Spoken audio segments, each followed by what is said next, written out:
থেকে দুটি প্রশ্ন করেছেন। এক প্রশ্ন হচ্ছে বড় লম্বা লিখে রেখেছে যে রাসূলুল্লাহ সাল্লাল্লাহু আলাইহি ওয়াসাল্লাম নামাজ শেষে সালাম ফিরে দেখেন মসজিদে কোনো মুসল্লি নাই।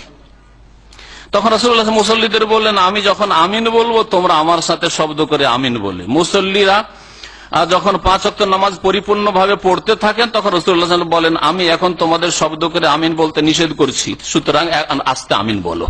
ওদের বলেন যে তোমাদের দলিল এটা কোন হাদিস আছে? কোন হাদিসের হদিস নেই, এটা হচ্ছে শয়তানদের বানানো, এটা মানুষ শয়তানদের বানানো, কোন একটা হাদিস নেই, সহিহ নাই, জয়ীফ হাদিস নেই। তাহলে এইরকম শয়তানি কথা দিয়ে মযহাবের খেদমত করা, ইসলামের খেদমত না করে এই গুমরাহি, এর চেয়ে বড় গুমরাহি আর কি হতে পারে?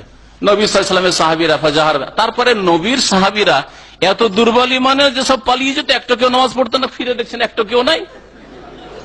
তার মানে তার চাইতে ভালো হচ্ছে আজকালকার আধা নামাজি, 3 ওয়াক্ত নামাজ পড়ে তারপরে তো পালাই না রে বাবা, যখন শুরু করেছে নামাজটা পড়েইনি, তাই না? তাহলে আজকালকার ফাসেক মুসলমানও সাহাবীদের চাইতে ভালো, তাই না?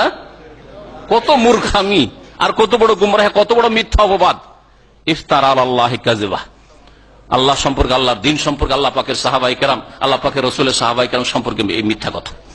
আর এইরকমই রফুল এদান সম্পর্কে দ্বিতীয় প্রশ্ন, একজন মসজিদের ইমাম, কোন খিলক্ষেত না কোথাকার, উনি ওখান থেকে প্রশ্ন করেছেন আমাদের ভাইদের মাধ্যমে, বলছেন যে রাসূলুল্লাহ সাল্লাল্লাহু আলাইহি ওয়াসাল্লাম নামাজ পড়ানোর সময় দেখলেন লোকজন 2 হাতের বগলের নিচে ছোট ছোট পুতুল রাখছেন। কত দুর্বল ঈমান যে শিরক ছাড়তে পারছে না, আর বদরে ওহুদে জিহাদে জান দিয়ে দিচ্ছেন। আর আপনাদের যদি বলা হয় যে চলে আল্লাহর রাস্তায় কোথাও, যদি সরকার বলে, মানে শর্ত সাপেক্ষ, শর্ত পুরা হয়েছে জিহাদের, আর সরকার বলে চলো জিহাদের ময়দানে জান দিতে হবে, সব ফ্লাইট করে দেশে পালাবেন, সব পালাবেন দেশে, মুনাফিকি প্রমাণ হয়ে যাবে, ঠিক না? হ্যাঁ। আর রাসূলুল্লাহ সাল্লাল্লাহু আলাইহি ওয়াসাল্লামের সাহাবীরা পুতুল বগল করে নামাজ পড়ছেন, নাউযুবিল্লাহ। তখন রাসূলুল্লাহ লোকজনদের বললেন তোমরা রফেদানি করবে। তারপরে যদি রফেদান 3 বার কেন হবে? আর একবার প্রথমবার উঠা দিতে বগল থেকে পড়ে গেছে পুতুল, তো 3 বার কেন বলবে রাসূলুল্লাহ সাল্লাল্লাহু আলাইহি ওয়াসাল্লাম? যখন রুকুতে যাবে তখন একবার রফেদানি, রুকুতে উঠে আবার একবার রফেদানি, আবার 2, প্রথম খানেতে একটা আছে, 3টা আছে, 4 নম্বর হচ্ছে 4 রাকাত বিশিষ্ট নামাজে প্রথম তাশাহুদ থেকে উঠে আবার রফেদানি। এত রফেদানি কেন? একবারই তো পুতুল পড়ে গেছে।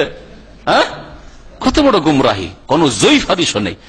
যে বদমাইশরা বলছে ওই বদ প্রকৃতির বিদাতীদেরকে বলেন যে হাতু বুরহানাকুম, কোন হাদিস আছে একটা হাদিসটা রেফারেন্স রাখেন। আল্লাহ পাক রব্বুল আলামিন হিদায়াত দান করেন এইসব গুমরাহদেরকে, আর আল্লাহ পাক আমাদের দ্বীনের খেদমতের তৌফিক দান করেন, কোরআন হাদিসের খেদমতের তৌফিক দান করেন, ওহীর খেদমতের আল্লাহ পাক তৌফিক দান করেন, রাসূলুল্লাহ সাল্লাল্লাহু আলাইহি ওয়াসাল্লামের প্রতি যা নাযিল হচ্ছে তার খেদমতের আল্লাহ পাক যেন তৌফিক দান করেন।